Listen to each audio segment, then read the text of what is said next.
सभी हमारे सम्मानित नेतागण, मेरी माताएं बहनें, पिता तुल्य बुजुर्गों, नौजवान साथियों और सभी हमारे मीडिया के बंधु,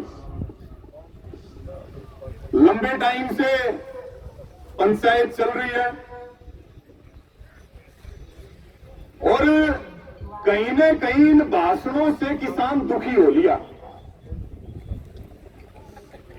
आज बड़ी निर्णायक पंचायत है। मेरा कमेटी से निवेदन है कि बिना समय को बर्बाद किए आगे की रणनीति का फैसला लें। 1 घंटे बाद संख्या यहां मिलेगी आती, फिर आधे घंटे बाद संख्या मिलेगी आती। आज चौथी पंचायत है, पहले 5 नवंबर को, फिर 6 नवंबर को टकराव और गिरफ्तारी हुई, फिर 7 नवंबर को पंचायत रखी, आज 12 नवंबर हो गया। और पिछली पंचायत में जो हमारे साथी बातचीत करने के लिए गए थे, उस समय उन्होंने आकर के जो बताया कि भाई 15 तारीख तक काम नहीं होगा और जब तक इसका समाधान नहीं होगा तब तक काम नहीं होगा, समाधान के रास्ते तलाश किए जाएंगे, सरकार से बात की जाएगी। अगर हम उस बात को ठीक माने तो ये हमारे साथ वादा खिलाफी हुई है कि नहीं हुई है, बताओ एक बार। ये हमारे साथ धोखा है कि नहीं है? अगले ही दिन जागसी गांव में गए काम करने के लिए, जागसी वालों ने काम शुरू नहीं होने दिया तो फिर यहीं पर आ गए और अभी भी काम निरंतर चल रहा है। और हमने 7 तारीख को भी ये बात कही थी कि संख्या चाहे कितनी भी क्यों ना हो, लेकिन हमें काम को रोकना चाहिए, काम हमें रोकने के लिए जाना चाहिए। बुज़दिल आदमी तो भले ही हजारों हो और दिलेर आदमी तो 50 भी बहुत होते हैं, और हमारी जितनी संख्या है हम ये मानते हैं हम क्रांति जगाने के लिए इतने लोग काफी हैं, हम कमजोर नहीं है कहीं भी साथियों। और यहां की कमेटी ने कोशिश भी की है, गांव-गांव में गए भी हैं।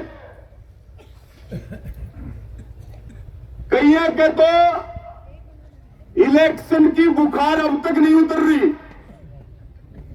इतनी चिंता तो उनको भी नहीं है जिनको सरकार बनानी थी, उससे ज्यादा चिंतित तो हम हो रहे हैं।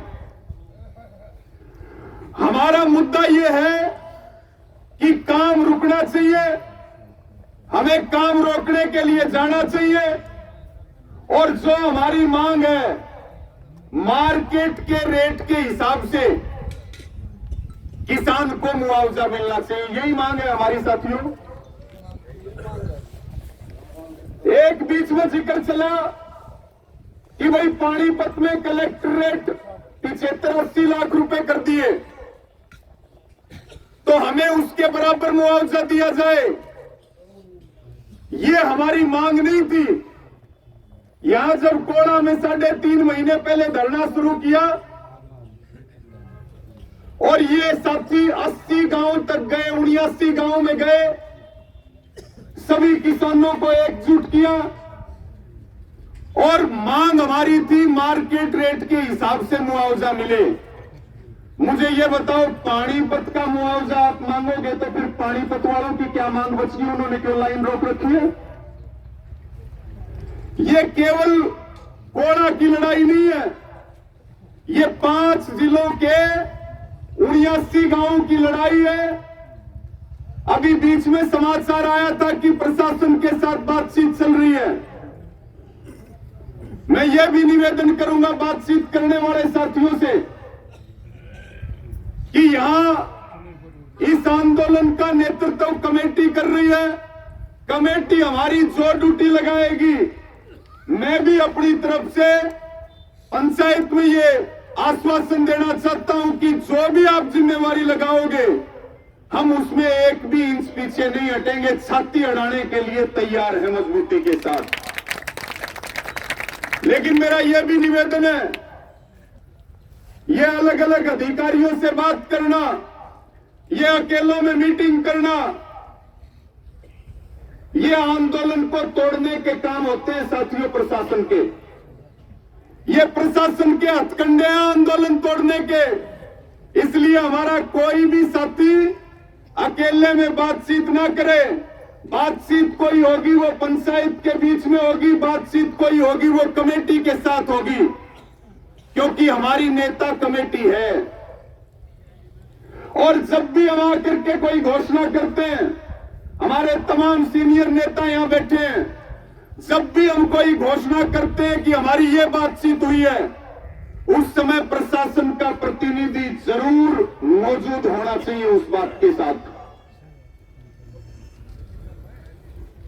इसलिए समय लगभग 2:30 बज चुके हैं। मैं और कोई भाषण की बात नहीं करूंगा। मैं सबसे निवेदन भी करूंगा और कमेटी से और प्रधान जी से भी प्रार्थना करूंगा कि आगे की जो रणनीति है उसके ऊपर विचार करें, उसका आप ऐलान करें, उसको आप बताएं। और हम ये विश्वास दिलाते हैं दोनों हाथ उठा करके कि जो कमेटी निर्णय लेगी हम उसके ऊपर जो है फूल चढ़ाने का काम करेंगे। लड़ाई मुआवजे की नहीं है, आज लड़ाई मुआवजे की नहीं है, आज लड़ाई किसान के सम्मान की है। पहले सम्मान बचना चाहिए, उसके बाद मुआवजे की बात होगी। और सम्मान कब बचेगा? सम्मान तब बचेगा जो जोर जबरदस्ती फोर्स लगा करके काम किया जा रहा है, इस काम को तुरंत बंद किया जाए। ये काम बंद हो और बातचीत से समाधान के रास्ते निकले, हम ये चाहते हैं। लेकिन अगर काम जबरदस्ती होगा और हम इसी तरह से ढींगा मस्ती करते रहे तो जो लोग आज आए हैं वो फिर दोबारा नहीं आएंगे। ये मैं निवेदन करना चाहता हूं साथियों, ये मैं निवेदन करना चाहता हूं। कमेटी फैसला ले, किसी को चिंता करने की जरूरत नहीं है। हम लोग आपके आगे खड़े हैं, चाहे वो गिरफ्तारी की बात हो, चाहे वो जेल में जाने की बात हो, चाहे वो लाठी डंडों की बात हो, लेकिन हम आपके सम्मान को कम नहीं होने देंगे। आप मजबूती से फैसला लीजिए। हम अनुशासित सिपाही हैं, हम इस लड़ाई को जीतेंगे, हर हाल में जीतेंगे। इस लड़ाई को जीत करके जाएंगे साथियों।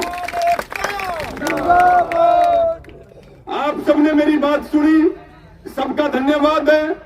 लंगर भी चलते रहेंगे, सभाएं भी चलती रहेंगी, लेकिन फिर पुनः मेरी हाथ जोड़ के अपील है, ये माताओं बहनों के सम्मान की बात है, ये किसान की पगड़ी के सम्मान की बात है, ये किसान आंदोलन के सम्मान की बात है।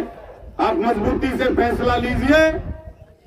और सीधी सीधी बात है, या तो जो है भाई हम लड़ना छोड़ दें, और अगर हम लड़ने वाले लोग हैं तो हमारा काम लड़ना है, उस काम को हम बिना देरी के करें, तब जाकर के हमारा आंदोलन आगे बढ़ेगा। इस बात की फिक्र मत करिए लोग कम है, लोग ज्यादा है। हमने कभी यूनियनों में लोग देख करके आंदोलन नहीं किए, 5-5 लोगों से भी आंदोलन होते हैं। हमारी बात सही है, हमारी बात सही है, हमारा मुद्दा सही है, हमारी मांग सही है। बात 5 लोगों की भी सुननी पड़ेगी और गलत बात तो 5 लाख लोगों की भी कोई नहीं सुनता है साथियों। और पूरा हरियाणा है, पंजाब है, सारा किसान तैयार है। जुल्म और जाति अगर होगी तो प्रशासन को समझ में नहीं आएगा कि किसान की ताकत कितनी है। तीसरी बार सरकार बना करके अगर सरकार ये सोच रही है कि हम तानाशाही करेंगे, हम गुंडागर्दी करेंगे, तो हम भी सरकार को ये बात कहना चाहते हैं, जब तक किसान है हम तानाशाही नहीं होने देंगे, ना हरियाणा में होने देंगे और ना देश में होने देंगे। ये भी किसानों का ऐलान है साथियों।